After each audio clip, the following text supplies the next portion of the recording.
Doctora María Cecilia Fierro Evans, nacionalidad mexicana, grado académico, licenciatura en Pedagogía por la Universidad Panamericana y en Ciencias Religiosas por la Universidad Iberoamericana Ciudad de México. Es maestra en Investigación y Desarrollo de la Educación por la misma universidad.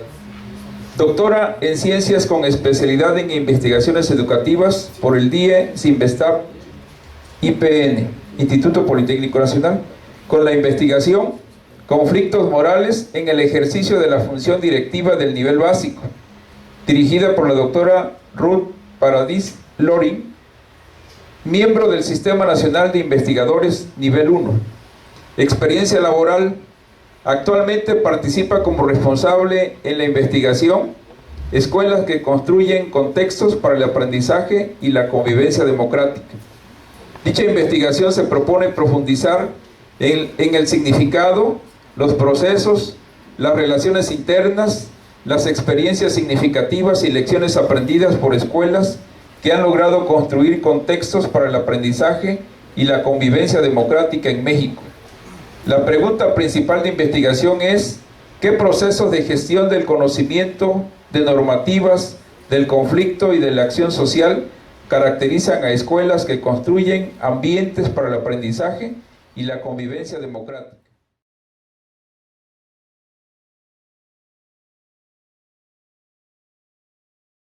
Quiero compartir con ustedes una reflexión sobre un proyecto en el que estoy trabajando con la doctora Berta Fortul y que se trata precisamente de analizar las prácticas. Algunos de ustedes conocen, ya han utilizado, y sé que algunos siguen aprovechando algunas cosas de una investigación que realizamos hace muchos años con un libro que se llama Transformando la Práctica Docente.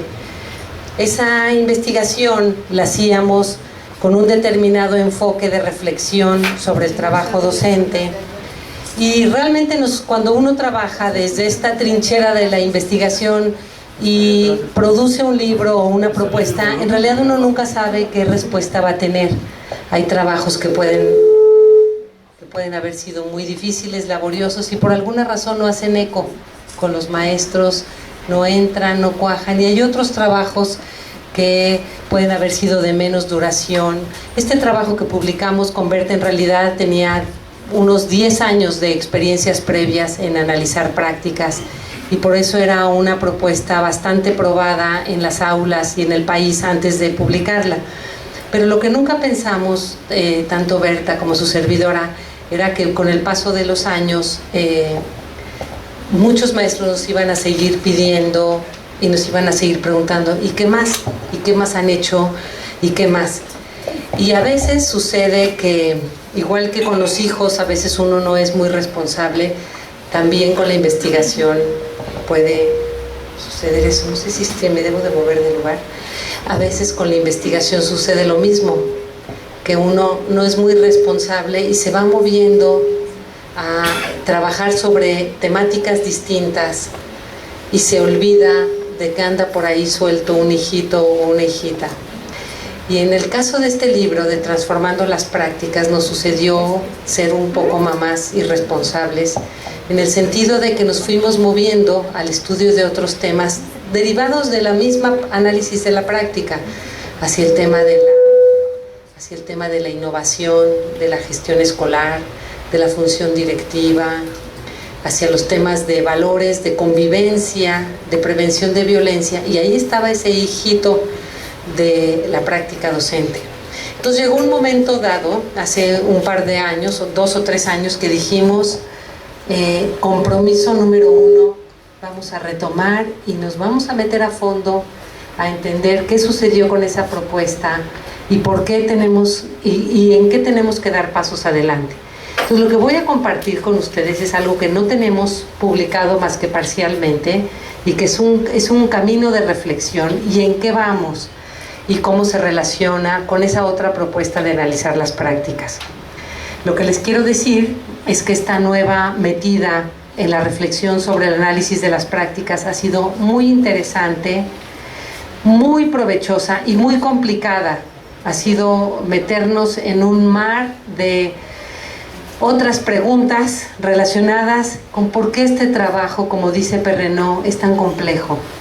Un trabajo que moviliza, dice él, todos los sentimientos humanos: generosidad, ayuda, disposición, entrega, pero también moviliza otros sentimientos: coraje, resentimiento, cansancio. Y entonces dice que la práctica docente o la labor de enseñante es muy compleja, porque crea trayectorias, afecta trayectorias de vida, produce jerarquías constantemente, abre o cancela oportunidades. Si yo le dijera a alguno de ustedes que narre aquí en 5 minutos 3 trazos de su biografía profesional, todos tenemos maestros que nos abrieron y que nos cerraron oportunidades. El que te dijo tonto en el día de matemáticas y que descartaste y dijiste nada que ver con las matemáticas. El que por el contrario te dijo, eres bueno, tienes facilidad para la música, no has pensado meterte al grupo de danza, tienes facilidad para escribir. Como la maestra que hoy tuve el privilegio de escuchar a una maestra en su salón de clases, donde sus alumnos están descubriendo su escritura personal y la posibilidad de comunicarse a través de cartas. Y estoy segura que para muchos de ellos es una experiencia que no van a olvidar nunca, la experiencia de haber elaborado esas cartas y de compartirlas con sus destinatarios. Entonces, en todas nuestras historias están detrás maestros que hicieron bien, que hicieron mal, que dejaron de hacer. Y por eso sumergirse al estudio de esta profesión es muy complejo. Es una profesión hecha de vínculos humanos y ahí hay una gran parte de su complejidad. Quiero hablar con ustedes de 3 palabras clave y teniendo esta tarde con tanto calor, quiero solamente dejarles 3 ideas clave a lo largo de muchas palabras y cosas que voy a decir. Primero, sobre la importancia de analizar las prácticas. ¿Le cambias, por favor? Segundo, sobre por qué es doblemente importante analizar las prácticas cuando ustedes laboran en entornos vulnerables. Y la tercera palabra clave de esta plática va a ser por qué un enfoque que revisa las interacciones puede ser una guía muy sólida para que ustedes reflexionen, reconozcan, analicen y puedan a partir de eso desarrollar nuevos proyectos de investigación y acción orientados a intervenir y modificar aspectos de su práctica. Entonces, estas 3 palabras es el mensaje que yo voy a estar de manera recurrente enfatizando, porque si todo lo que digo se desdibuja, pero solo esas 3 ideas quedan, habrá cumplido el sentido de haber hecho el esfuerzo ustedes de venir hasta acá, el esfuerzo de los compañeros de la mesa técnica, de la maestra Cecilia, el maestro Ponce, que les agradezco, y los demás compañeros, Carlos, y todos los maestros de la mesa técnica, que les agradezco mucho haber tomado todo el trabajo de gestionar esta reunión. Todo habrá valido la pena. Y vamos a la siguiente lámina. ¿Por qué analizar las prácticas? Quiero decírselos en cortito, tomando prestadas las palabras de un investigador de Schoen, que tiene una imagen que me gusta mucho. Vamos a pasar a la siguiente lámina, y que dice lo siguiente. Sé que no se va a ver muy bien hasta atrás y voy a leer cuando haya texto en las láminas. Dice que en la variopinta topografía de la práctica profesional hay unas tierras altas y firmes desde las cuales se divisa un pantano. En las tierras altas, los problemas fáciles de controlar se solucionan por medio de la aplicación de la teoría y la técnica con base en la investigación. Son los problemas de las disciplinas, de la teoría, que con una investigación muy bien hecha y documentada nos dan una respuesta infalible. Cuando Emilia Ferreiro descubrió el proceso cognoscitivo de construcción de la lengua escrita, yo no sé ustedes, yo he tenido la oportunidad de probarlo con niños de cualquier lugar, de cualquier estrato, y es infalible. Si el niño está en el silábico es porque sigue el alfabético y porque está a punto de dar el brinco de aprender a leer. Si el niño todavía le dices una letra y te hace un dibujo de una casa, del objeto del que hablaste, Ese es un ejemplo de un conocimiento técnico que tiene una gran dificultad en su construcción, pero una vez que nos apropiamos de ese, podemos estar hablando de una regularidad en su aplicación que no nos va a desgarrar la cabeza ni el corazón, simplemente necesitamos seguirlo conforme la teoría lo indica. Pero ojo, lo que dice Sean, vamos a la siguiente lámina. Dice, en las tierras bajas del pantano, en cambio, los problemas confusos y poco claros se resisten a una solución técnica. Vamos a la siguiente. La paradoja, y aquí es a donde va nuestro autor, es que los problemas de las tierras altas tienen más interés técnico que social, mientras que en el pantano residen aquellos otros problemas de mayor preocupación humana. Cuando ustedes están hablando, cuando una maestra le pide a sus alumnos leer una carta y los alumnos se conmueven porque su papá ya falleció y está yendo al otro lado, porque su mamá está lejos y no la ven hace años, porque cuando el maestro de Krill, un docente de la escuela normal, les pide que hagan una narrativa, no pudo creer lo que se encontró de estudiantes que habían estado cerca de una de las matanzas más sonadas de Krill. Es decir, el maestro estaba haciendo un ejercicio de clase y se encontró una complejidad de un problema humano que lo desbordó. Cuando un maestro de 5º grado en la ciudad de León, que estábamos observando, dice, bueno, vamos en clase también de español, por cierto, vamos a leer, ¿quién trae un recorte de periódico? Agarra la noticia, y la noticia del día era de un chavo de su edad que había decidido suicidarse. Y entonces le ocurrió, como para cambiar un poco el tema, y bueno, ¿alguien de ustedes ha pensado en eso? Y levanta la mano más de la mitad de sus alumnos. Y el maestro se queda frío y hace de eso una conversación ligada a la clase. Esos son problemas poco claros que se resisten a una solución técnica.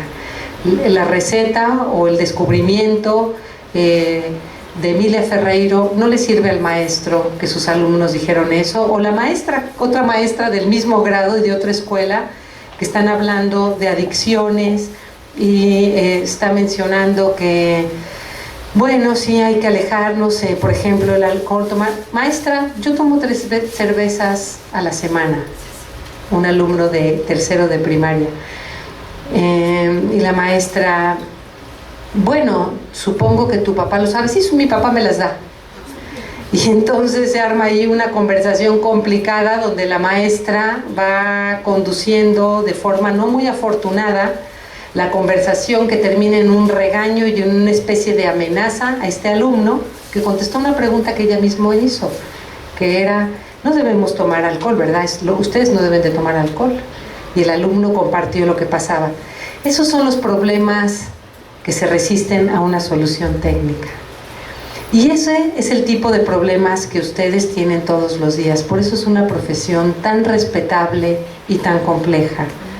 Todos los días ustedes están lidiando con personas que en un país con más de la mitad de la población en situación de pobreza, significa decir, están de manera constante en contacto con problemas de alta complejidad humana. Vamos a terminar con lo que nos dice Sean, y dice, a esto le vamos a llamar las zonas indeterminadas de la práctica. Las situaciones profesionales de incertidumbre, de inestabilidad, de carácter único y conflicto de valores. Es muy difícil que lo que sucedió en tu salón de clases sea lo que vivió otro compañero, que si en tu salón, como me decía un maestro que vivía en una zona donde había una presencia muy fuerte del crimen organizado, me decía, si yo le digo lo que tengo que hacer en mi escuela para que siga abierta y yo siga funcionando como director, no creo que le va a servir al compañero de al lado que viene de otra entidad, que tiene otra situación, etc.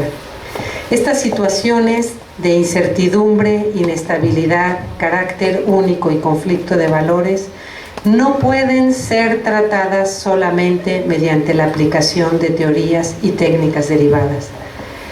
Desgraciadamente, y eso sí me conduelo por México y por nuestro sistema educativo, es muy poco lo que la propia Secretaría y también las universidades hemos hecho por trabajar en lo único que podría ayudarnos a enfrentar mejor estas situaciones, que es el desarrollo de nuestras capacidades críticas, de nuestro juicio crítico y de nuestro juicio moral, porque son situaciones en las cuales ninguno de nosotros va a poder usar la receta que nos dio, porque no existen recetas para un alumno que insulta al otro, para un salón de clases donde tienes demasiados alumnos, hijos de jornaleros, que vienen muy mal alimentados, que se están durmiendo en la clase, que no hay manera de que logres que tengan más energía.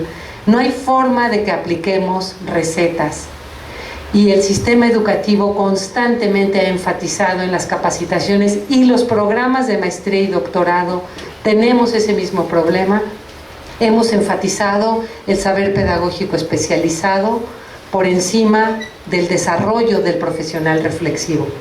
Por eso es que de mi parte, hace 20 años comparto y cada día me adhiero más fervientemente a esta como la mejor línea de formación de profesores, porque es la única que respeta la originalidad de la situación de aula en la que trabajas, respeta tu condición de adulto reflexivo, pero eso sí, te invita a hacer de cada día de tu salón de clases una aventura de observación y análisis para poder allí desentrañar las situaciones complejas y únicas que tienes que enfrentar. Porque una cosa es que tengamos situaciones difíciles y otra muy distinta, que las enfrentemos a la altura de lo que nos están demandando. Entonces, esta crítica que Sean hace hacia los programas de la formación de docentes, la suscribo ampliamente, y ahí está la razón principal, no exclusiva, de por qué nos conviene más, en lugar de llenarnos de teorías de bájenla, pásenla, en distintos campos, podemos usar experiencias que parten de los problemas de las aulas, que esa es la base de la investigación-acción, que a partir de esos problemas busca la teoría relevante. No es la investigación-acción un enfoque ateórico ni que desprecia ni desestima el saber especializado, sino que lo utiliza y lo subordina a las necesidades de la práctica y no nos da herramientas que no hemos solicitado. Cuando estuve varios años haciendo seguimiento de los consejos técnicos después del programa emergente, cuando se lanzó el proyecto La Gestión en la Escuela Primaria por los 90, 96, 97, 98, les quiero decir que las escuelas más avanzadas en sus consejos técnicos, ¿saben cuál era una señal? El protagonismo en sus necesidades de formación.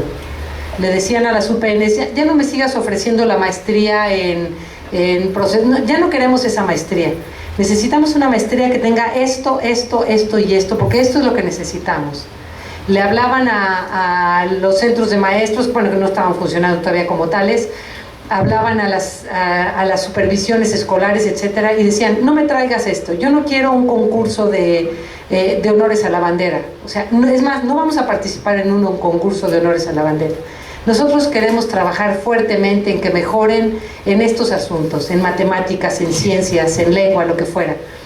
Este protagonismo derivó de que estaban reflexionando sus prácticas y se iban haciendo dueños de los problemas y conductores de las soluciones que requerían. Hace 16 años estábamos platicando aquí con la maestra Cecilia, hace 16 años, que qué rápido se pasaron, caray.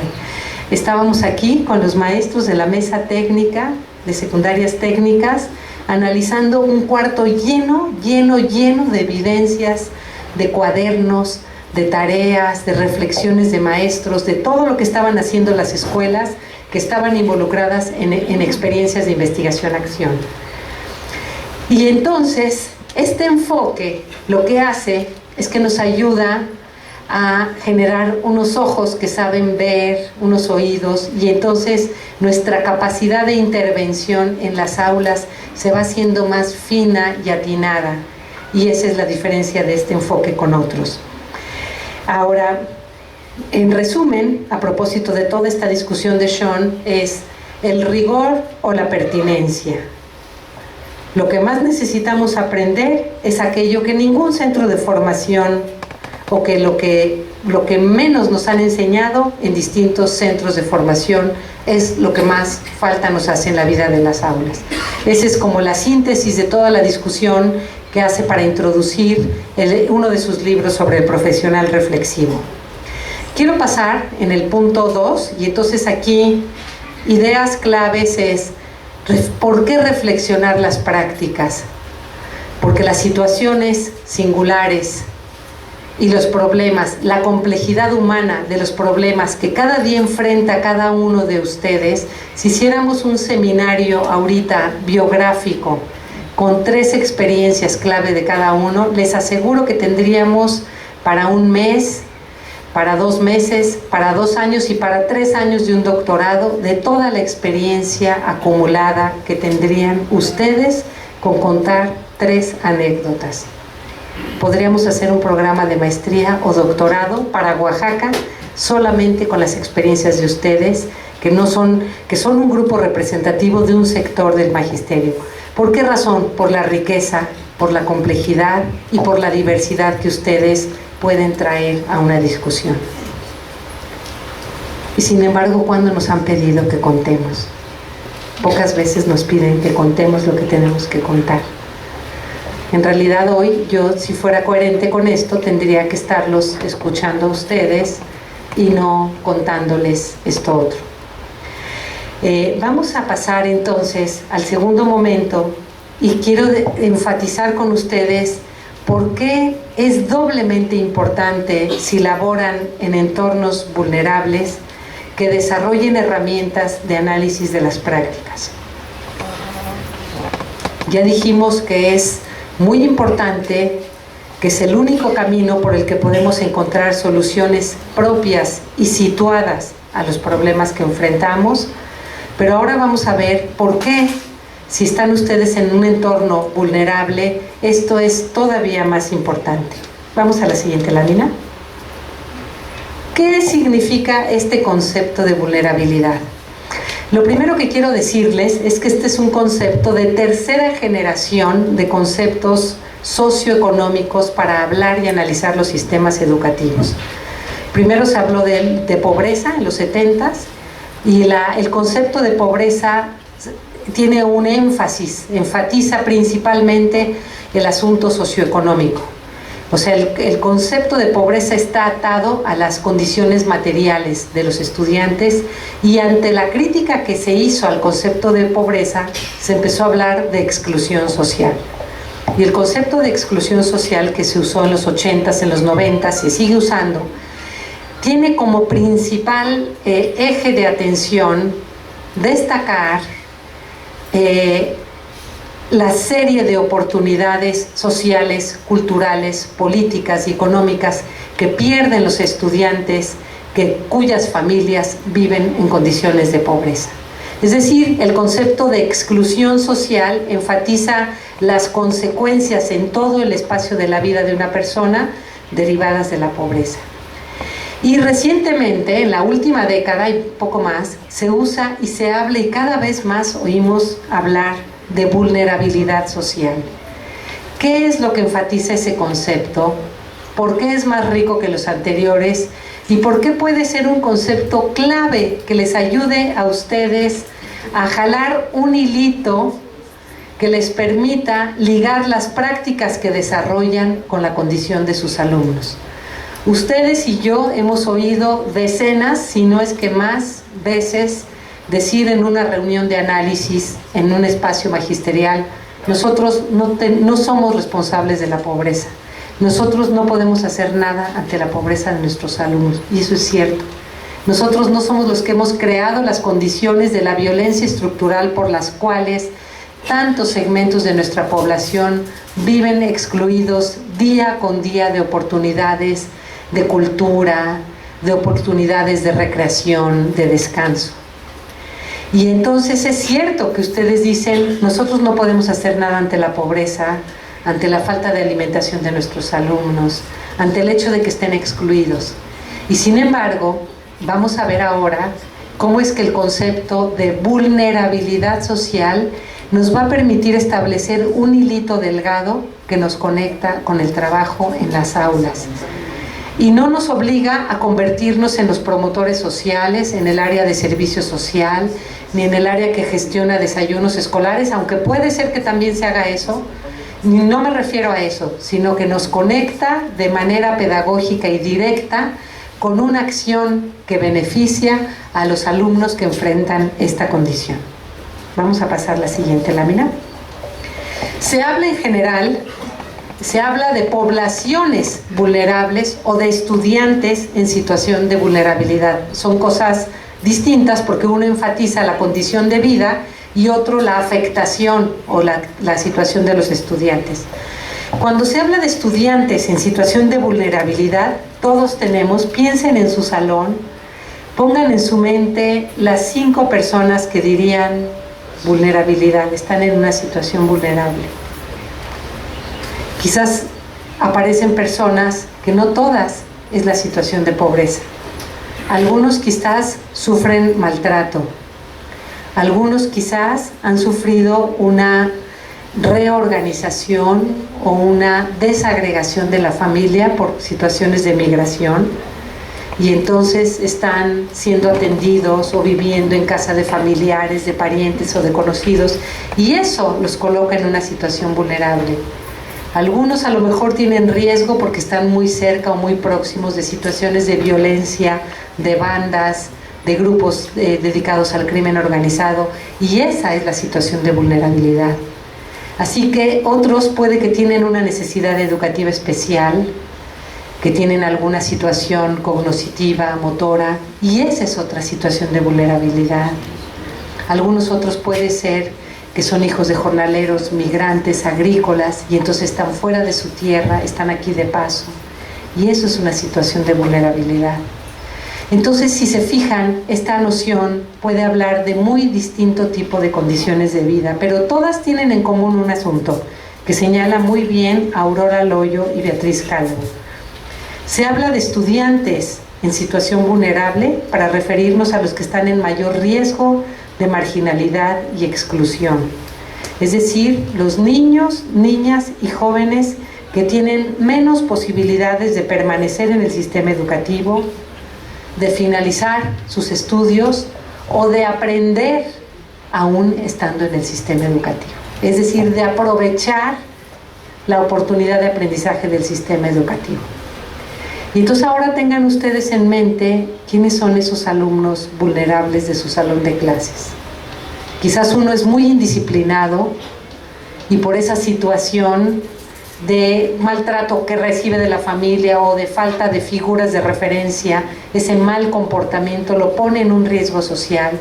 Otro al revés es objeto de mucha burla y maltrato y su excesiva timidez. Es decir, la situación puede ser muy diversa y porfa ténganlo en mente, porque justamente la idea de la parte tercera va a ser que hagamos mentalmente el ejercicio de conectar una forma de analizar las prácticas con la atención a alumnos vulnerables. ¿Cuál es la diferencia de esta noción con la de pobreza y exclusión? La principal diferencia, y por lo cual se convierte en un concepto muy valioso para nosotros, para quienes estamos en la educación y en las escuelas, es que la noción de vulnerabilidad enfatiza la manera en que son utilizados los recursos disponibles, físicos, personales, familiares, sociales, ¿estás bien? Porque en el uso de esos recursos está la posibilidad de movernos en dirección de la inclusión. La noción de vulnerabilidad, como la plantean los teóricos socioeconómicos, dicen que un alumno, imagínense ustedes una franja, de este lado está la exclusión, que es el riesgo que tienen estos alumnos de engrosar el ejército de excluidos de nuestro país, el ejército de jóvenes que fueron expulsados por el sistema educativo desde el preescolar, desde la primaria o la secundaria, por distintas razones, porque no podían lograr los conocimientos de primero de primaria, porque no lograron alcanzar la lectoescritura en la edad, y con la evaluación de reprobados se canalizaron, entre comillas, etc. De un lado, imagínense que tenemos el continuo de exclusión, imagínense una línea en el otro lado, que es la inclusión, y nuestros alumnos vulnerables sería, dicho en forma coloquial, los que están en la cuerda floja. Esa imagen de la cuerda floja, esa categoría social, es genial porque precisamente la cuerda floja significa que según cómo se mueva esa cuerda, van a quedar afuera de la escuela o vamos a lograr que queden adentro. Y entonces quiero que ahorita cada uno de ustedes piense cuántos alumnos de su salón de clases consideraría que están en situación vulnerable, y luego les voy a pedir a algunos de ustedes que digan en cuántos alumnos pudieron pensar. ¿Es una persona? ¿Son 2? ¿Son 5? Démonos un minutito para que lo piensen.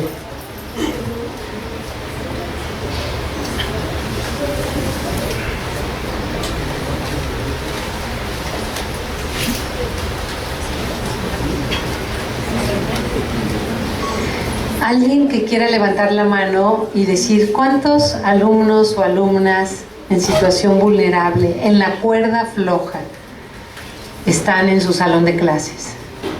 ¿Alguien querría levantar la mano y comentar? Sí. 7. ¿En qué año da, maestra? En los 3 grados. 7 alumnos en los 3 grados.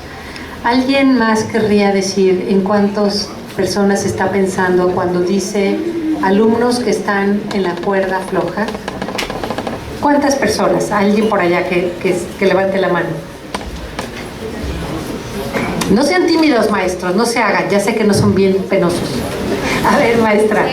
6. ¿En un solo salón? En todos los salones que das, muy bien.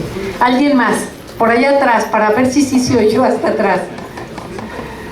Alguien por atrás que levante la mano y comente. Se me hace que allá atrás ya los arrullé y ya se durmieron. ¿Cuántos? A ver. ¿Cuántos? 5. ¿5? Ok. ¿Alguien más? Una persona más que nos diga en cuántas personas pensó. Sí. 10. Wow. ¿En cuántos salones?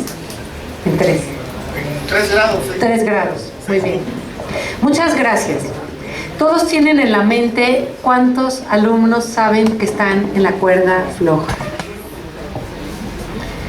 Eso de estar en la cuerda floja quiere decir que hay una combinación de situaciones, o faltan mucho, o tienen malas calificaciones, o han reprobado años, o se portan bastante regular, o es muy inestable. Hay muchas combinaciones posibles. La imagen de la cuerda floja va a ser la mejor imagen que nos va a dar una idea de cómo vamos a conectar análisis de la práctica, vulnerabilidad y un enfoque teórico para hacerlo. Dijimos al inicio, nadie nos puede dar la receta de lo que vamos a hacer en nuestro salón. Segundo momento, en nuestro salón hay por lo menos 1, 2, 3, 5 personas que están en la cuerda floja, que tienen riesgo de no terminar su educación secundaria o de solo terminar ese año, por distintas razones que los hacen vulnerables. El concepto de vulnerabilidad tiene algo maravilloso y es justamente esto que mencionaba ahora, y vamos a pasar a la siguiente lámina, y es esta imagen de la cuerda floja. Situaciones intermedias en el continuo inclusión-exclusión. Vamos a llamarle a la cuerda floja continuo inclusión-exclusión. Esa cuerda floja quiere decir que los que se caigan se van a quedar afuera y ahí va a terminar su vida escolar. Y entonces el concepto de vulnerabilidad precisamente enfatiza la manera en que se mueven en esa cuerda floja. Pero cómo se mueven depende principalmente de una relación. Vamos a la siguiente lámina.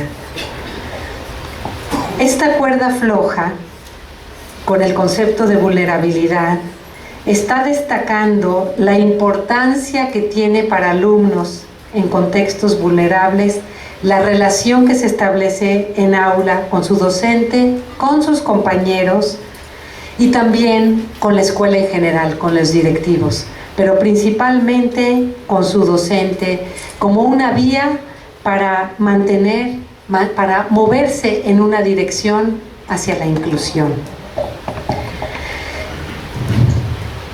En otras palabras, pasamos la siguiente lámina, nos va a permitir observar la manera en que docentes y escuelas se organizan para reconocer, valorar y aprovechar los recursos de los alumnos, derivados de sus condiciones personales, familiares y sociocomunitarias.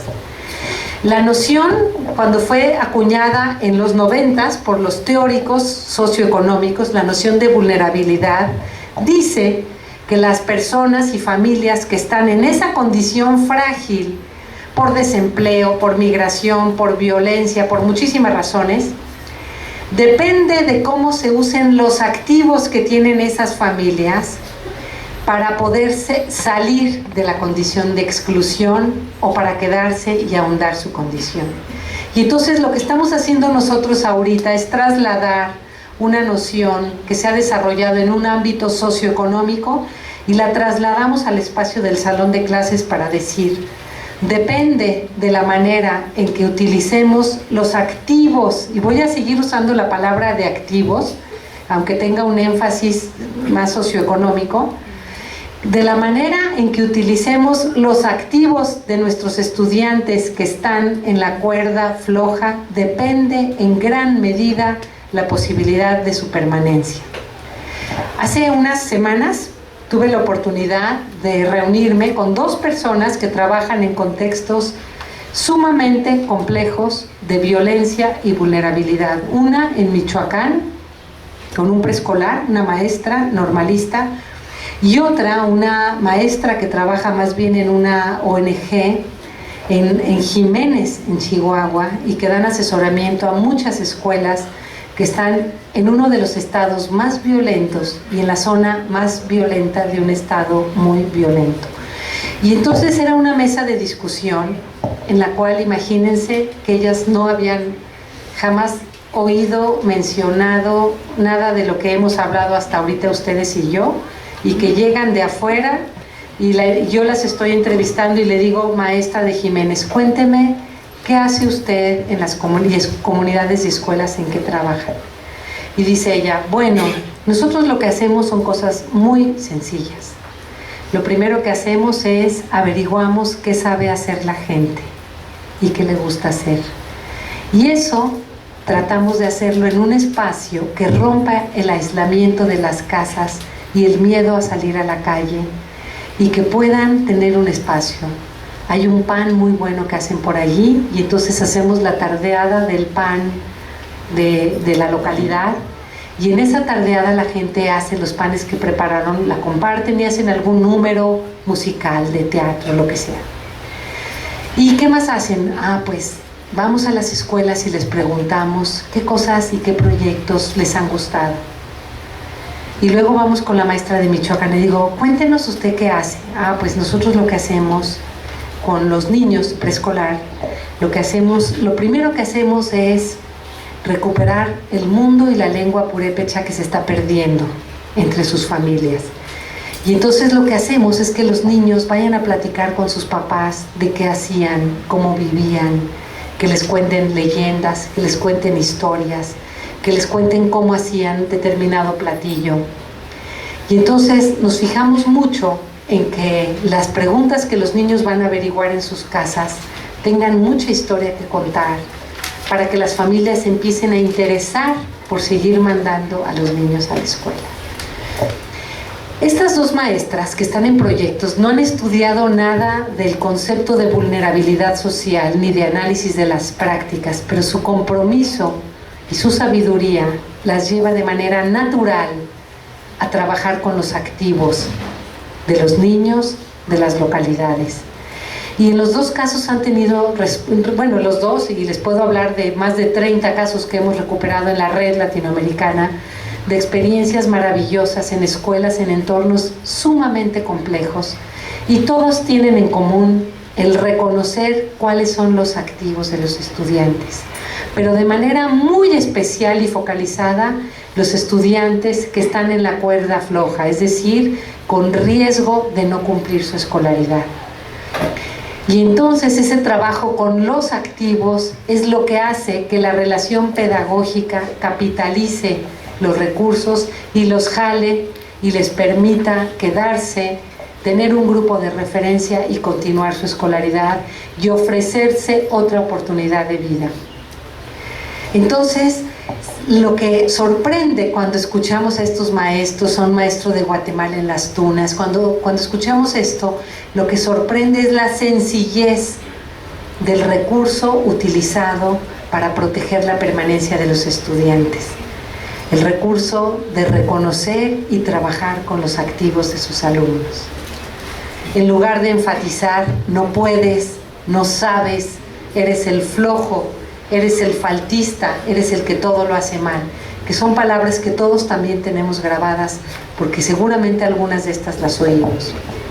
Entonces, en síntesis, tenemos ya dos palabras clave. La primera fue analizar la práctica, es insustituible si queremos mejorarla. Casi no podemos hacerlo solos, necesitamos un grupo de referencia, una pequeña comunidad de profesionales reflexivos. Así sea tu maestría, tu diplomado en línea, tu curso mensual, tu visita en la UPN o tu consejo técnico. Cualquiera que sea, necesitamos grupo de referencia. 2. Vulnerabilidad es la situación de riesgo que a través de la relación con los alumnos puede sacarlos de la cuerda floja y proteger la permanencia. Esta tercera parte, que es muy técnica, la voy a solamente mencionar porque esto lo pueden encontrar en cualquier libro que ustedes revisen sobre enfoques en el estudio de las prácticas docentes, puesto que lo que me interesa es la última parte.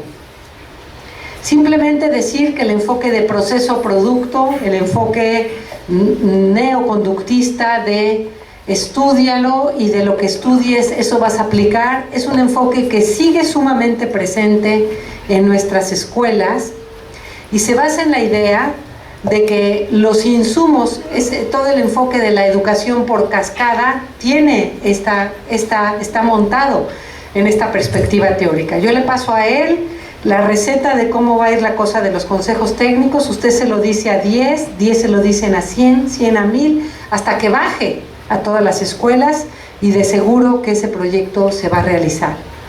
Ese concepto tiene la idea de que lo que estamos traspasando es un saber transmisible tan solo con nombrarlo o con pasarlo. Muy bien. Vamos al siguiente enfoque, centrado en los métodos de enseñanza. Este enfoque es un poco más complejo teóricamente y lo que dice es que si el método está bien, hay que tener métodos contra el efecto maestro. Así dicen. Hay que tener métodos, lo he oído en capacitaciones, que se diseñan métodos a prueba de maestros. Como diciendo, con que el método esté bien. A mí me tocó todo lo de la enseñanza programada y otros enfoques cuando estaba estudiando y eso. Y decían, este método sí está a prueba de docentes. Con que el método sea bueno y lo lleve más o menos bien, ya la hicimos. Estoy caricaturizando, por favor, pero simplemente quiero mostrar la diferencia. El primero es el enfoque neoconductista. Los enfoques centrados en los métodos desestiman un poco al sujeto y sobreenfatizan el método. Vamos a la siguiente lámina. Otro enfoque ya mucho más complejo es el enfoque del pensamiento de los profesores.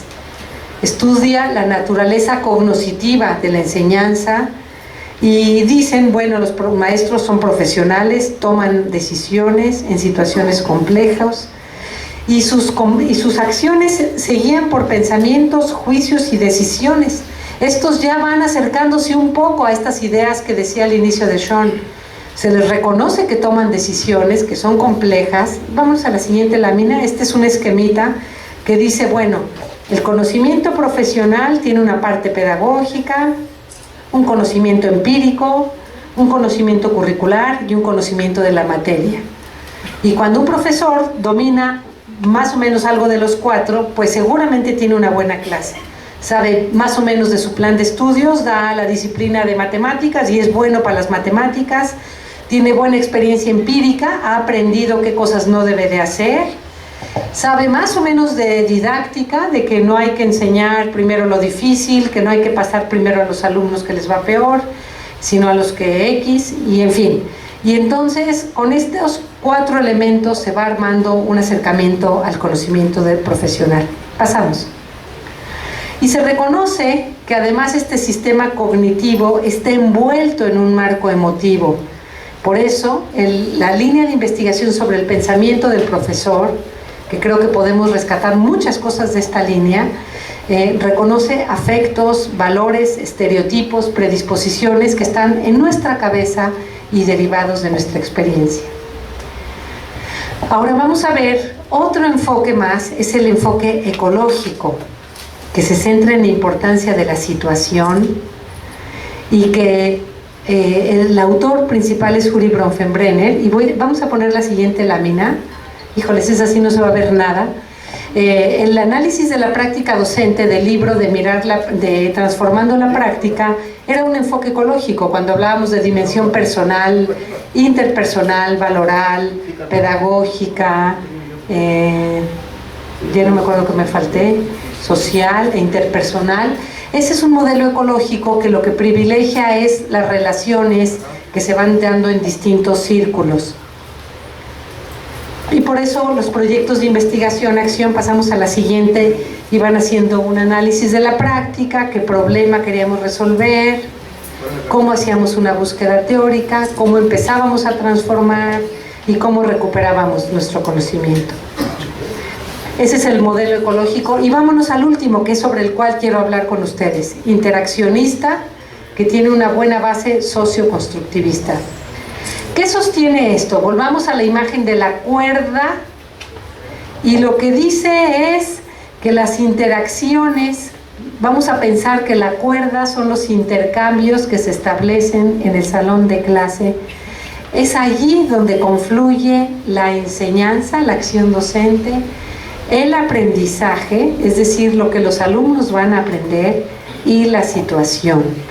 Y allí, en esa situación, es donde está la oportunidad docente más importante.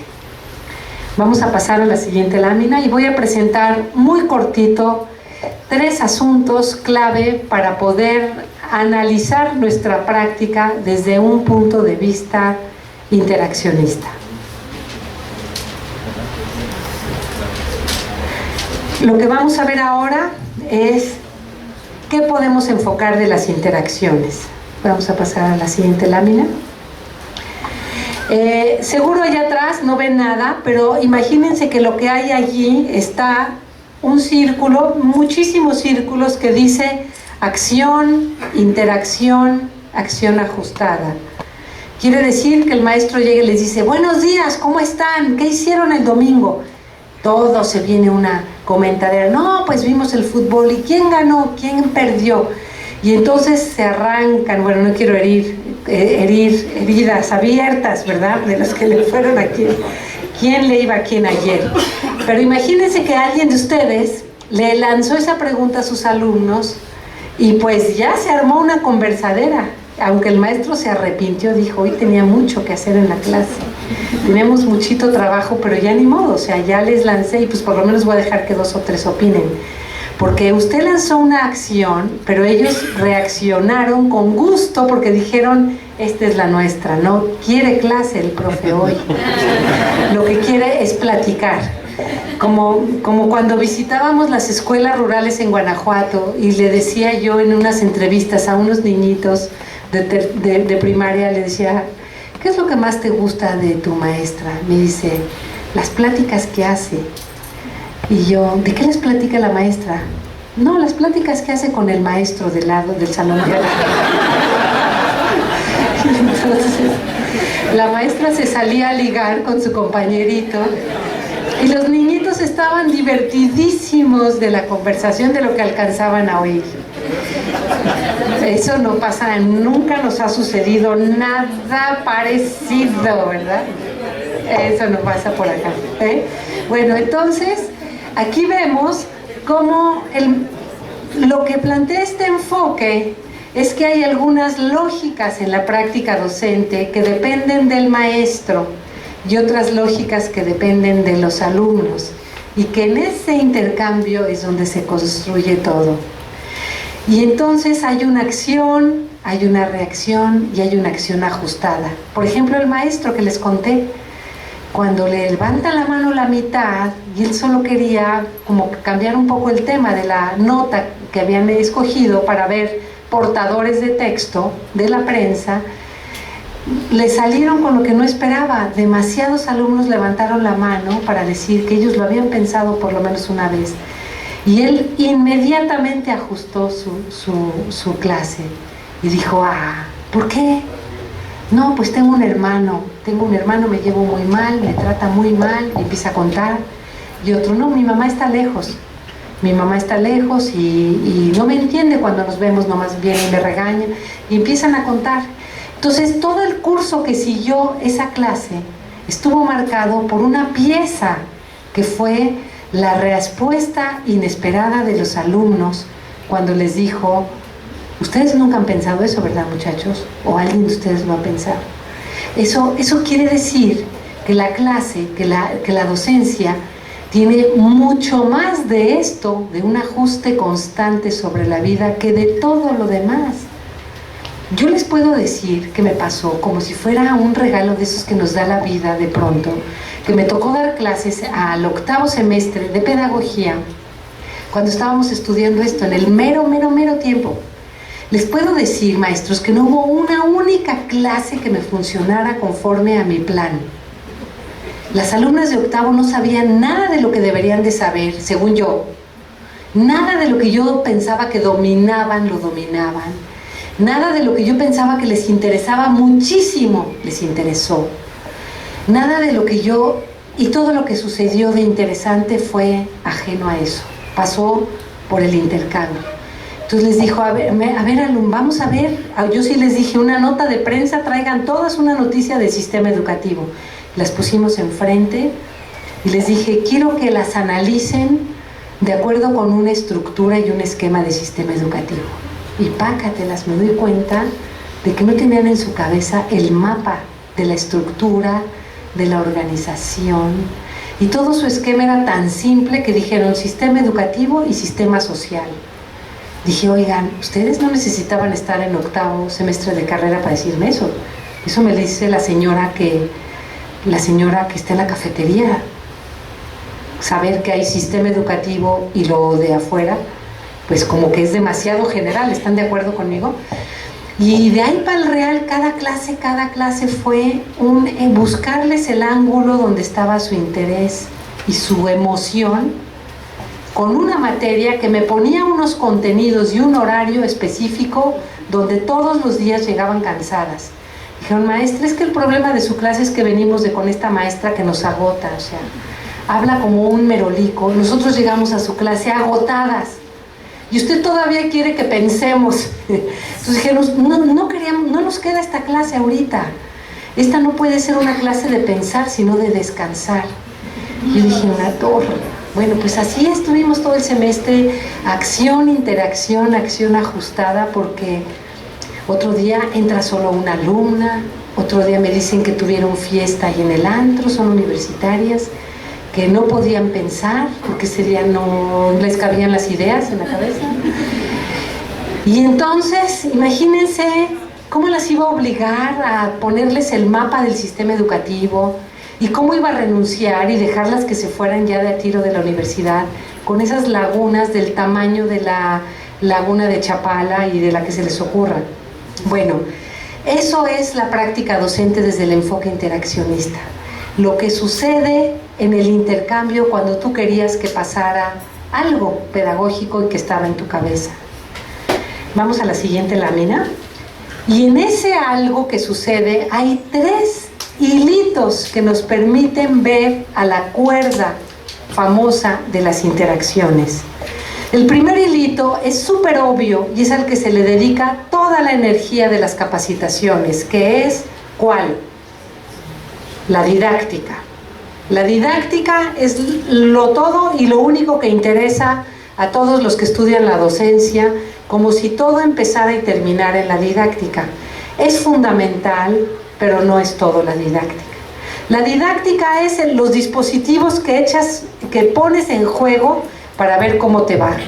Y hay veces que sucede como la sesión que observamos hoy, donde todo lo que se puso como propuesta didáctica funciona espléndidamente, da resultados, pero muchísimas veces no nos da resultado, y no porque ustedes sean malos maestros, sino porque en la circunstancia en la que están, porque la situación de los alumnos pone enfrente otros problemas. Y ahí entra la siguiente línea de observación, que le vamos a llamar dimensión psicosocial, lo que se conoce como categoría social como control del grupo o la vida del grupo. Una maestra que era una espléndida maestra lloraba porque se había vuelto gritona, maltratadora, enojona, porque no podía controlar a un nuevo grupo. Y todo lo que había hecho con sus grupos de primero de primaria, con no le funcionaban. Y aquí la tengo documentada en este libro, cuando dice: me he vuelto afónica y loca, no puedo más, quiero volver a ser la maestra que yo era, pero no puedo con estos niños. Decía: yo sé que un niño maltratado maltrata, que un niño al que se le grita, grita. Yo sé que la gente educada no grita, pero no sé qué hacer con estos alumnos. Todos hemos dicho algo parecido alguna vez. Esa otra dimensión que está ahí presente, que nos va a sacar de juego, constantemente nos va a sacar de juego, porque es la dimensión que viene de la lógica de los estudiantes. Si en la familia los maltrataron, si en la familia vieron demasiada violencia, si en la familia o en la pandilla hubo un accidente o un perro callejero mordió a una persona, con eso van a llegar a la escuela. Y no hay manera de que ustedes les quiten de la cabeza eso en lo que traen, sino que va a estar interactuando ahí. Es el segundo hilo. Y ahí viene el tercero, que es el más difícil de todos, que es una palabra que nos suena a chino, que la odiamos en educación, porque siempre es la palabra que se usa para decir lo que nadie entiende, que es epistemológica, la dimensión epistemológica, y que se refiere a la construcción de conocimiento. ¿Y saben por qué es odiosa esa dimensión? Porque esa es la única que nos pone en contacto con lo que producen nuestras prácticas. Es la única que a la hora de la verdad va a decir lo que aprendieron. Y si ustedes se acuerdan del trinomio cuadrado o de la forma ax cuadrada más menos x igual a 0, es que mi maestra, que le decíamos la cuadrática, no me acuerdo de su nombre, pero sí me acuerdo que le pusimos el apodo de la cuadrática, pues la cuadrática sería muy cuadrática, pero hasta la fecha. Y Bárbara Celar en Dariferio me las aprendí porque la maestra de lógica dijo: se los aprenden hasta que se mueran, se los van a aprender. Y yo decidí inventar una cancioncita y les aseguro que a menos que pierda la memoria, me los voy a acordar hasta la muerte. Y me dice mi esposo: ¿y para qué tienes tantos archivos muertos? Le digo: pues porque pasaron en mi escuela y en mi educación y en la nuestra demasiadas archivos de cosas que no nos sirven para nada más que para saber que las aprendimos, pero otras sí las traemos. ¿Cuándo aprendimos a respetar a las personas? ¿Cuándo aprendimos a comportarnos en un teatro? ¿Cuándo aprendimos a ser considerados con una persona mayor? Esa es la dimensión epistemológica, lo que aprendimos, los saberes. Como no podemos tener acceso a la cabeza de los alumnos, la única manera de tener acceso a lo que está en su cabecita es a través de sus producciones. Y si el niño hizo un dibujo de una casa, tú ahí tienes la evidencia de lo que se imaginó de la casa en la clase en preescolar o en primaria. Entonces esta dimensión epistemológica es la más compleja. Y quiero decirles que en todo Latinoamérica, y me atrevo a esa generalización, tenemos un terrible vicio que no tienen los europeos, y es que la tenemos tachada la epistemológica y la tenemos escondida atrás de la didáctica, y hacemos un silogismo falso, o sea, un sofisma, y decimos: como le enseñé bien, hice una buena didáctica, de seguro que aprendieron, aunque no lo pueda demostrar. Si les puse una buena película o un buen ejercicio, de seguro que tuvieron que aprender. Y la dimensión epistemológica dice nada de que de seguro. A seguro se lo llevaron preso, decía mi suegra. Así decía mi suegrita, que era cubanita, decía, a don seguro se lo llevaron preso. Y entonces la dimensión epistemológica nos va a decir nada de seguro. Si quieres averiguar cómo les fue con la carta a tus alumnos, lee la carta y revisa su ortografía. Si quieres averiguar cómo les fue con el poema o con el ejercicio de matemática, revísalos. Y además asegúrate de que lo hicieron solos, porque si tienes duda y si se copiaron, tampoco tienes acceso a la producción de cada uno. Tienes que tener uno por uno. Por eso esa dimensión la tenemos castigada, encerrada en el closet, porque esa dimensión nos pone enfrente una complejidad que nos cuesta mucho trabajo reconocer. Esa dimensión nos obliga a decir uno por uno y todos son importantes. No es la bola. A ver quién hizo, a ver quién me da una opinión. 3 opinaron. Nadie más lo entendió, pero con esos 3 nos quedamos súper contentos. Y decimos, sí se entendió. ¿Qué no vieron que contestaron 3? Claro que sabemos que son los mismos que siempre contestan. Sí, ya lo sabemos. Entonces ahí están los 3 hilitos de la cuerda floja. Imagínense ahora en su cabeza la cuerda floja de las interacciones, donde están nuestros alumnos vulnerables allí, y que esa cuerda floja está hecha de una trenza. Una fue la didáctica que pusiste, otra fue la dimensión psicosocial, que es lo que pusieron ellos, y la otra es la epistemológica, que es lo que aprendieron de verdad. Lo que aprendieron de verdad. Yo en mi escuela primaria aprendí que las alumnas retrasadas en su aprendizaje, rezagadas, no tenían derechos humanos. No sé si a ustedes les pasó lo mismo, pero yo aprendí por el trato de mis maestros que la alumna que se equivocaba en el pizarrón no merecía el mismo trato. Esa alumna se le decían cosas, se le amenazaba, le pasaban muchas cosas, y eso lo aprendí en 4º de primaria, en 6º de primaria. En 1º de primaria aprendí que la palabra de los alumnos no contaba, porque cuando la maestra se equivocaba y le decías que tú no habías hecho eso, te decía, cállate, no seas mentirosa. Yo lo vi, y si la maestra decía que lo había visto, que yo había cerrado el cajón, su palabra valía más que lo que yo podía decir. Y todos aprendimos muchas cosas en la escuela, que había jerarquías, que los alumnos de un color de piel se juntaban con otros, que los alumnos que tenían mucho dinero para gastar se juntaban. Aprendimos jerarquías, aprendimos derechos humanos mal, aprendimos mala clase de ciudadanía, aprendimos que si el maestro no estaba, las normas no se cumplían, o que las normas se cumplían solo para los que le caían mal, pero los que le caían bien las podían saltar. Todo eso lo aprendimos, y todo eso es la dimensión epistemológica. Así que ustedes dirán si importa o no importa esta dimensión. Esta dimensión tiene 3 niveles a su vez. Vamos a pasar estas 3. Vas a pasar las 3 láminas porque ya las expliqué. La vas a pasar y te vas a quedar en la de tipos de saberes. Esta mera. 3 tipos de saberes construimos en el espacio de la escuela. Esto está tomado de Habermas, según como Tere Yuren, una investigadora mexicana, lo reordena a propósito de ayudar a ver qué podemos hacer en las aulas. El mundo objetivo, que son los saberes de la ciencia, saber teórico, conceptual, procedimental y práctico.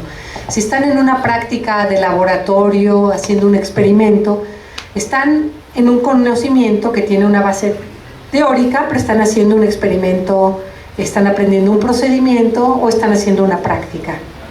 Si están sembrando una plantita, los niños de primaria, el típico experimento del frijolito, la tierra, la clorofila, el algodón, están haciendo un conocimiento práctico, donde están aplicando nociones. Pero ojo, también está este otro mundo, el mundo social, de saber convivir, que son los saberes relativos a la relación con las otras personas. Ese mundo social, y por eso la palabra convivencia es tan importante, porque en las vivencias del intercambio con los otros se instala ese conocimiento. Y si a ti te trataron mejor por tus ojitos claros a lo largo de la vida, tú aprendiste que ese asunto formaba jerarquías. Yo tengo un hijo de ojos cafés y 2 hijas de ojos más claros por su papá y por su abuela. Y tantas veces dijeron tantas personas algo de sus hermanas, que mi hijo mayor una vez me dice: mamá, ¿y yo de qué color tengo los ojos? Porque él nunca fue objeto de que una persona me dijera: qué lindo su bebecito con sus ojitos cafés. Pero a sus hermanitas, cada vez que salíamos a la calle, al camión, a donde fuera, nos decían algo. Y a sus 5 años él sabía perfectamente que había una jerarquía que tenía que ver con el color de los ojos. Y ese es un conocimiento del mundo social.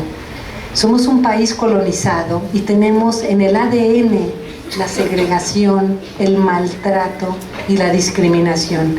Y eso lo aprendimos principal, aunque no exclusivamente en nuestras escuelas, también en la familia. Y tercero, el mundo subjetivo, que es el saber sobre nosotros mismos, la valoración de nuestra cultura, de nuestro lugar, de nuestros orígenes, tiene que ver con algo de la escuela. Y entonces tengo una alumna Rarámuri que hizo una investigación en Huachochi, primero en su maestría, y ella se encontró con que la maestra enfatizaba mucho para los niños mestizos las actividades culturales relevantes de los mestizos, y para los niños rarámuris las fiestas y los bailes. Es decir, la maestra les daba un trato equitativo intercultural. Cuando se trataba de actividades de lengua escrita, la maestra ponía juntos a los niños rarámuris con los rezagados mestizos y les daba apoyo especial.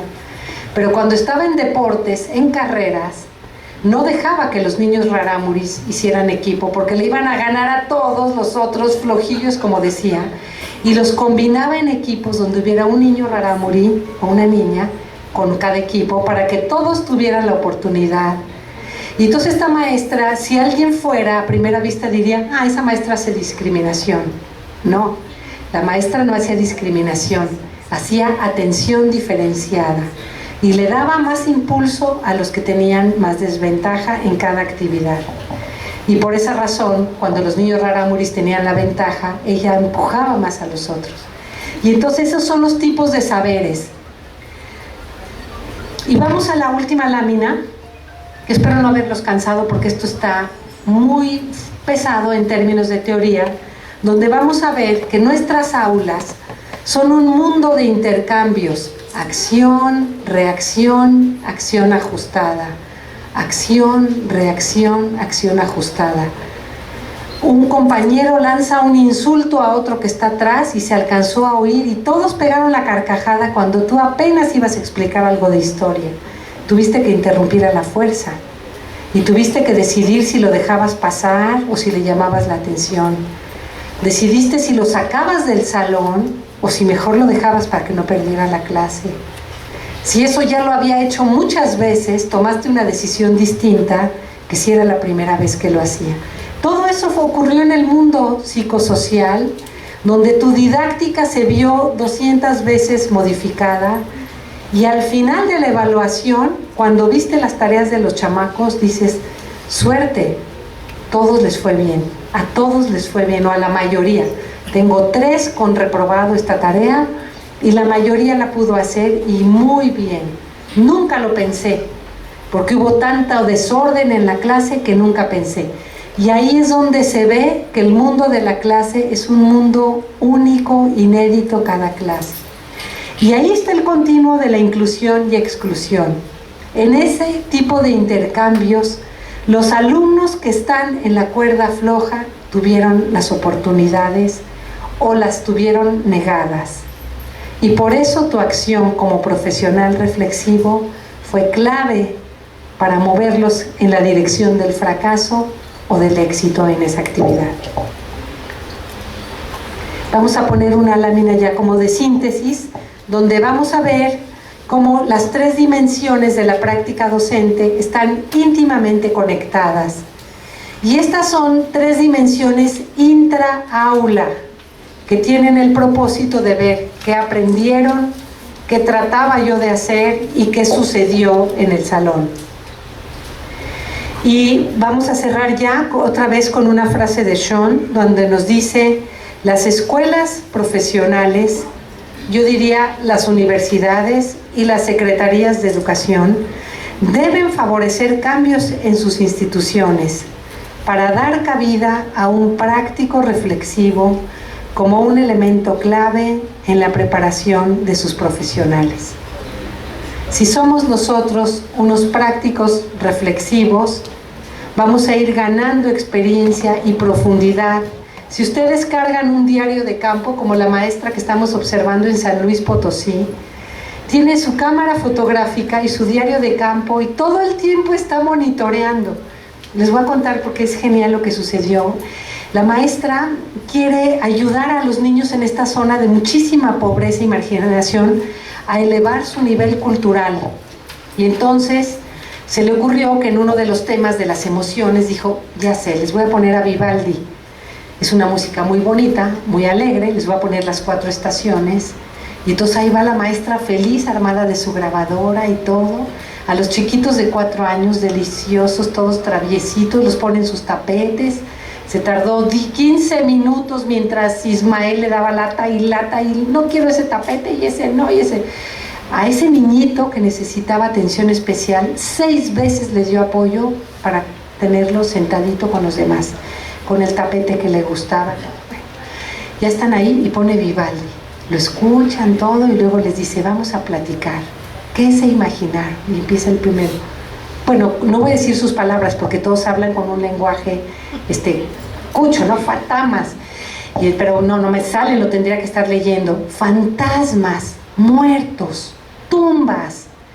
La maestra, nada más, bueno, se moría la maestra. La maestra quería, yo no estaba observando esa clase, esa la videograbó una alumna mía que es muy cercana de esta maestra.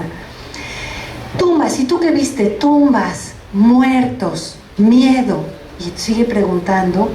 No sabemos si es porque se contagiaron los primeros o porque si esa música realmente, por ser tan alejada de su mundo cultural, les resultaba fantasmagórica. Pero nadie dijo bonito, Bambi, fantasía, Walt Disney, nadie, que eran los referentes culturales que tenía la maestra cuando les llevó a Vivaldi, que es una cosa hermosa, son florecitas. Todos, si alguien de ustedes vio alguna película donde se usan las estaciones de Vivaldi, siempre las ponen en algo alegre, campestre, etc. Pues no le salió a la maestra. Aquí vino su intervención didáctica, su estímulo, y lo que les produjo a los niños fue todo lo contrario de lo que ella quería, pero la maestra no perdió su objetivo, que era expresar emociones asociadas a una actividad. Se ve que respiró la maestra muy bien. ¿A ti también te dio miedo? Sí, maestra. A mí también, a mí también, a mí también, a mí también. ¿Y qué es el miedo? Y se puso a platicar del miedo. Entonces aquí tenemos la maestra profesional reflexiva que monitorea las respuestas de sus alumnos y se dio cuenta, seguramente esa después lo sabremos en la entrevista, que podría haber puesto una música más cercana al ambiente cultural de los niños para hacer expresión de emociones y en todo caso contrastar. En cambio empezó por algo muy lejano que a los niños les suscitó pensamientos de miedo y de fantasmas y no de emociones dulces como lo que ella posiblemente quería. Pero eso no importó y eso no comprometió su objetivo. Dijo: ¿vieron cómo la música nos hace sentir de una manera o de otra? Sí, y bueno, ya siguió y cerró. Entonces esto que dice Sean es muy importante porque si somos profesionales reflexivos van a adquirir mucha experiencia con su diario de campo, con los registros que puedan hacer, con el estudio de las tareas de sus alumnos, y eso va a ser una retroalimentación constante. Y ya solo para terminar, voy a hacerles un comercial.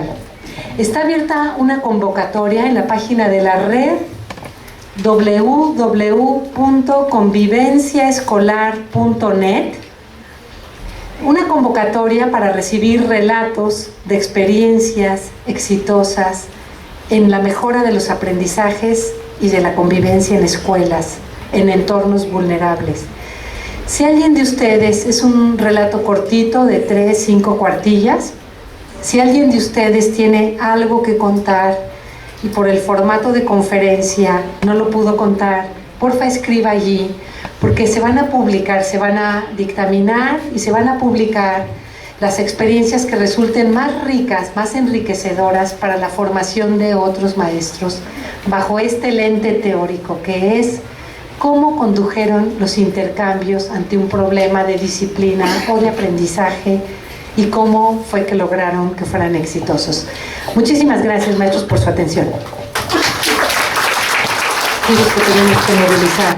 Por eso cuando desde las teorías constructivistas nos dicen tenemos que partir de lo que saben, no nomás es un consejito, es un elemento muy importante porque no podemos partir de otra cosa que no es de los saberes. ¿Cómo empiezan a realizar el análisis de la práctica docente? Pues muy buena pregunta. Lo primero que hacemos es registros o autorregistros de aula. Lo primero que estamos haciendo con este método. Lo vamos a escribir y lo vamos a poner en un libro muy clarito para que ojalá que el año que entra esté ya escribiéndose. O escrito, más bien va a tener que estar escrito, que es otra cosa. Tomas el registro. Lo primero que necesitas es el registro de aula. Si no tuviste una camarita de video o tu celular o algo, recuperas la sesión y si solo vas a poder tomar notas, acabando la clase te tienes que preguntar qué sucedió aquí. ¿Qué sucedió aquí? Y entonces te acuerdas que tú habías planeado, qué habías planeado y qué te habías propuesto hacer. Y vas a ir recuperando los principales momentos. El análisis interaccionista lo primero que hace es segmentar una clase en los momentos principales. Primero lo saludé y platicamos. Luego hice un recordatorio de la clase anterior y unas preguntitas y unas participaciones. Luego entré de lleno con la actividad, que era leer el libro, contestar unas preguntas o hacer ejercicios. Esa actividad se interrumpió porque hubo mucho desorden y lo regañé. Entonces se dividió en dos. La primera parte fue mucho desorden y luego que los regañé y como que se me fue la mano un poco. Estaban enojados, callados y resentidos. Sí trabajaron, pero ya diferente. Luego ya se nos acabó el tiempo de la clase y les dije, muchachos, ojalá que la otra vez vengan con mejor comportamiento. Y ya se fueron 5. Y entonces separamos un segmento de 45 minutos en 3 o 4 partes según lo que sucedió, no según tus planes. Si estabas en el salón y le aventaron la pelota el chavo que entró afuera para deportes y se armó una boruca, no fue culpa tuya, pero eso cortó la clase. Y entonces la separas en los segmentos. Y después vas analizando qué pasó en la dimensión didáctica, cuáles eran mis dispositivos y cómo me funcionaron. ¿Qué pasó en el ambiente psicosocial? ¿Cómo fue que me enfurecí y le dije lo que le dije? Los amenacé feo. Yo nunca digo amenazas ni malas palabras y se me fue así, ¡fum! Híjoles, bueno, entonces ahí, ¿cómo estuvo eso? No, pues es que este muchacho ya llevaba, y entonces ahí ves que hay otro tema. Entonces, reconoces y tercero, epistemológico. ¿Qué evidencias tengo de lo que pasó? Ninguna. No hicieron tarea, no revisé libros, tengo la evidencia de 1 o 2. Entonces tú ahí dejas unos pendientes y en tu siguiente clase sabes que tienes que retomar la conversación con el grupo para restaurar la relación con el grupo. Sabes que no tienes evidencia de cómo están integrando en su cabeza lo que están viendo en la clase. Y sabes que la didáctica entonces la tienes que ir revisando más en corto. Entonces vas trabajando en estas 3 dimensiones. Primero recuperas. Nosotros hacemos un ciclo completo de recuperación antes de hacer intervención. Un ciclo completo puede ser un tema, 3, 4, 6 horas. Hasta que termines ese ciclo no se vale hacer ninguna modificación. Sigues como lo tenías y ya que lo analizas lo tienes que tener transcrito, eso sí es una dificultad, lo más detallado que tengas, y vas analizando dimensión por dimensión hasta que ya puedas entonces observar qué situaciones se están presentando y cómo las estás abordando. Entonces ya vienen los temas de análisis y hasta después viene la intervención. Eso es una versión resumida de cómo empezamos a analizar, tomando registros de aula o un diario de campo. Un diario de campo te puede permitir sustituir si no puedes grabar. Pero si tienes una grabadorcita que la pongas fija o algo, te ayuda más. ¿Por qué razón? Porque vas a oír lo que muchas de las conversaciones de los estudiantes, que a lo mejor ni te habías dado cuenta. ¿Ok? Respecto a la vulnerabilidad social, la pregunta es cómo ir desarrollando el proceso de los activos aunados a la materia. Ahí está el meollo de la dificultad. Desarrollar los activos aunados a la materia es el kit del asunto. Te lo voy a contestar en las palabras de la maestra de preescolar. Ella tiene alumnos súper pobres en una colonia marginal y violenta ya afuera de la ciudad, y ella, por ejemplo, con todo y que tienen 4 años, usa las tutorías de alumnos.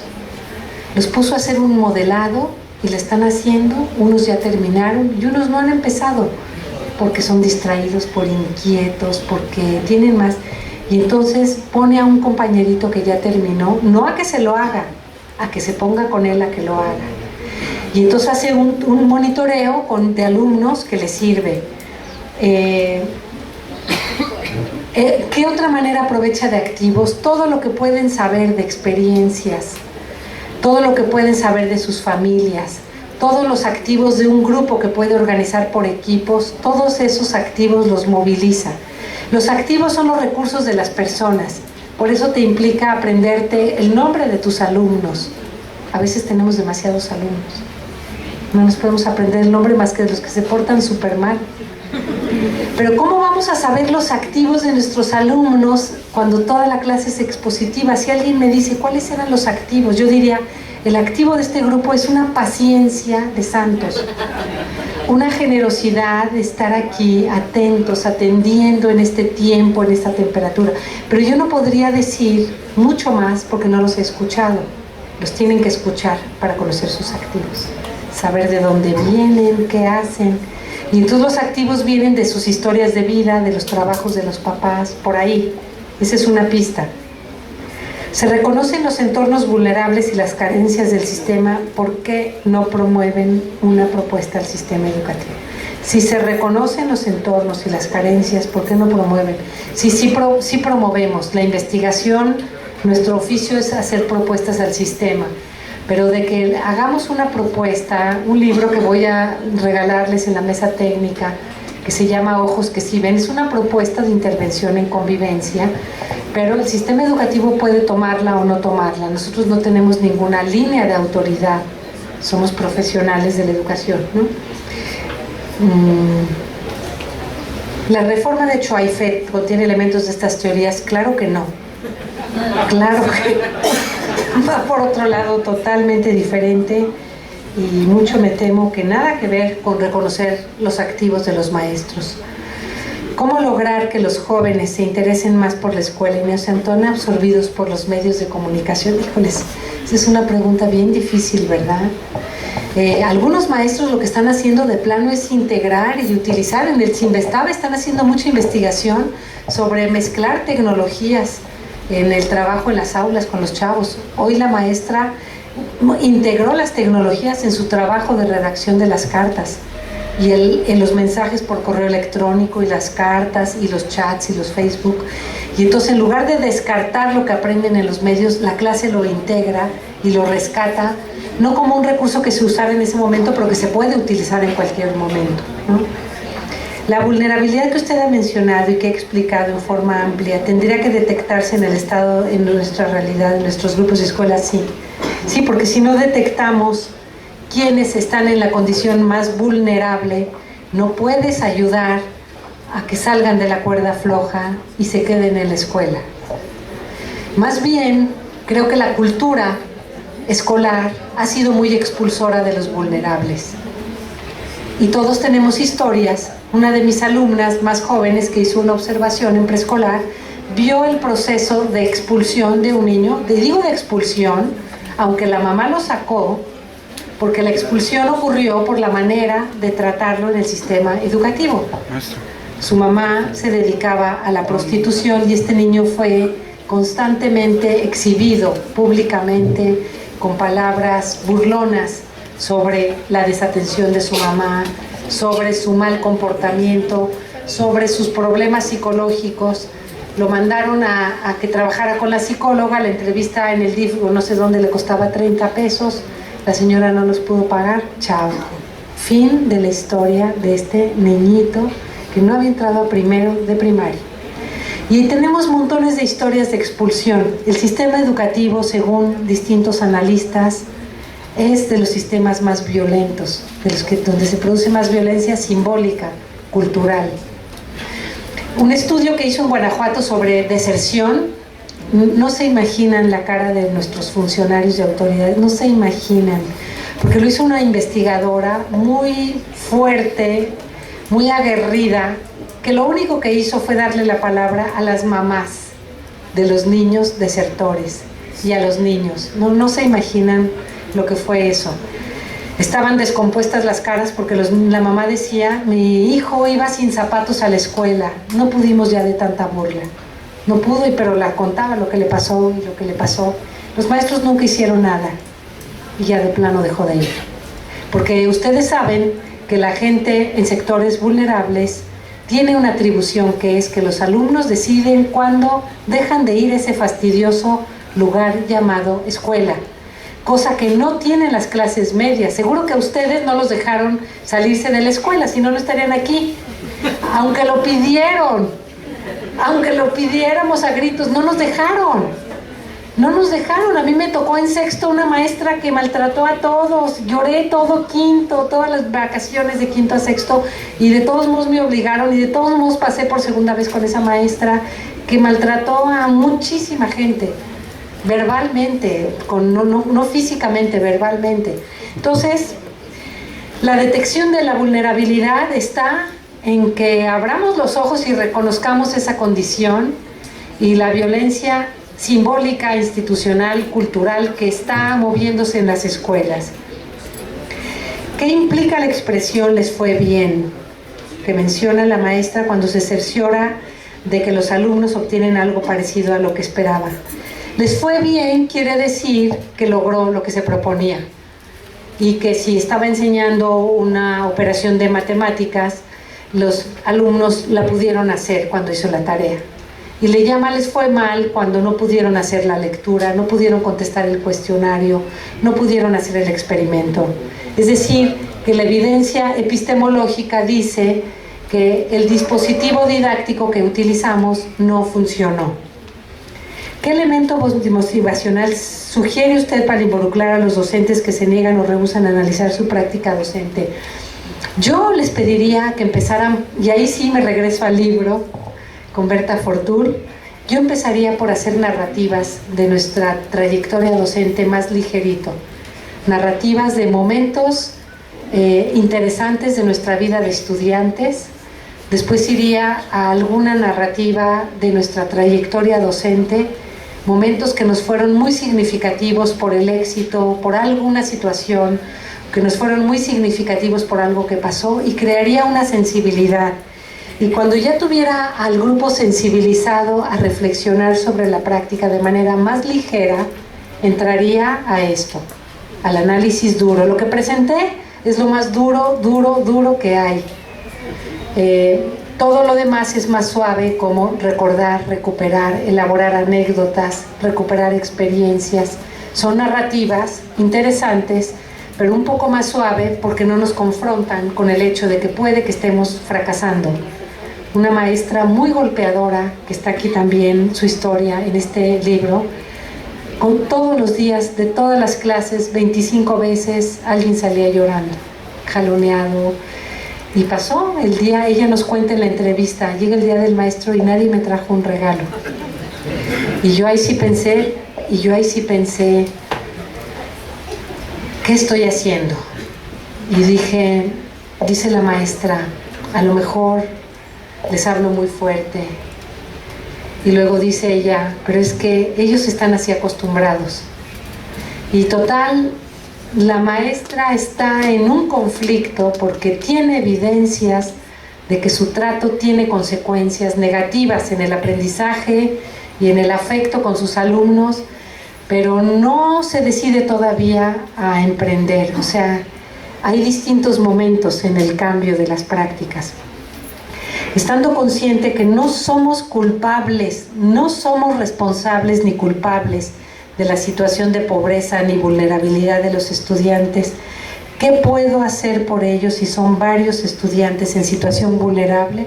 Primero, informarnos de la dimensión de vulnerabilidad.